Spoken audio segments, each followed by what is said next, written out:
नमस्कार, जय Hind, good evening, सत श्री अकाल. मी रमेश मेश्राम. नाव छोटंसं आहे. रिटायर्ड रेव्हेन्यू ऑफिसर, मुंबईला असतो. त्याच्या आधी पत्रकार होतो, मूळ नागपूरचा, वर्धेचा. आणि आज जेव्हा आम्हाला समजलं की वंचित बहुजन आघाडीतर्फे श्री विनय भांगे यांना तिकीट मिळून त्यांचा प्रचार हा जोरात घोंगावत आहे, प्रत्येक घराच्या दारावर नॉक नॉक टिक टिक करत आहे, या पद्धतीनं त्यांना शुभेच्छा देण्यासाठी मला ते यावं लागलं. आणि आताच फ्लाईट पकडून मी इथं आलो की असं नको की त्याच्या टाईट शेड्यूलमध्ये काय होईल. मित्रांनो, तुम्ही मला ओळखत असाल, चेहरा ओळखीचा वाटत असेल. मी अनेक टीव्ही आणि फिल्म इंडस्ट्रीमध्ये ॲज अ ॲक्टर काम केलेलं आहे. माझ्या नवऱ्याचे बायको डॉक्टर डॉन खूप आहेत. मलाही वयोमानानुसार आता नाव आठवत नाही. आणि या क्षणी मी यूट्यूबवर एक क्राईम स्टोरी करतो. पोलीस पंचनामा त्या स्टोरीचं नाव आहे. आता एक आलेली आहे, आखिर कब तक, एक मर्डर थ्रिलर क्राईम स्टोरी आहे. सत्य घटनेवर आम्ही ती करत असतो.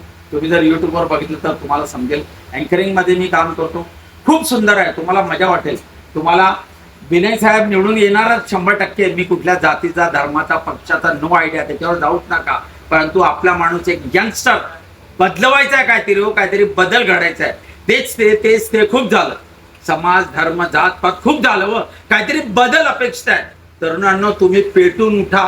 परत ही वेळ येत नाही. काहीतरी करा. आपण कुठल्या जातीचे, कुठल्या धर्माचे, काय पक्षाचे सोडा आणि बदल हवा असतो तो बदल घडवा. आणि बघा दिव्याची वात जी असते ना, तिची कशी मशाल आणि त्याचा पेटता असा निखारा होतो. ते करा. आणि काय वाटलं तर आम्ही सोबत आहोतच. तुम्ही असं समजू नका की उद्या साहेब आमदार झाले तर भेटतील कशी. भेटणार. माझा नंबर पण इथं त्यामुळे मी गुगलवर आहे, युट्यूबवर आहे, सगळीकडे आहे. आपण हा शब्द आपण एकमेकाला देऊ शकतो. आणि मित्रांनो, अनेकदा आपण अनेक लोकांवर प्रेम करतो. माझी इच्छा आहे, माझी विनंती आहे, जरा प्लीज आमच्या या छोट्याशा तरुणावर पण प्रेम करा. ईव्हीएम मशीनच्या बटन क्रमांक 7 वर श्री विनय भांगे यांचं गॅस सिलेंडरचं जे बटन आहे त्याला दाबा आणि भरगच्छ मताने नोंदणी करून त्याला विजयी करा. थँक्यू.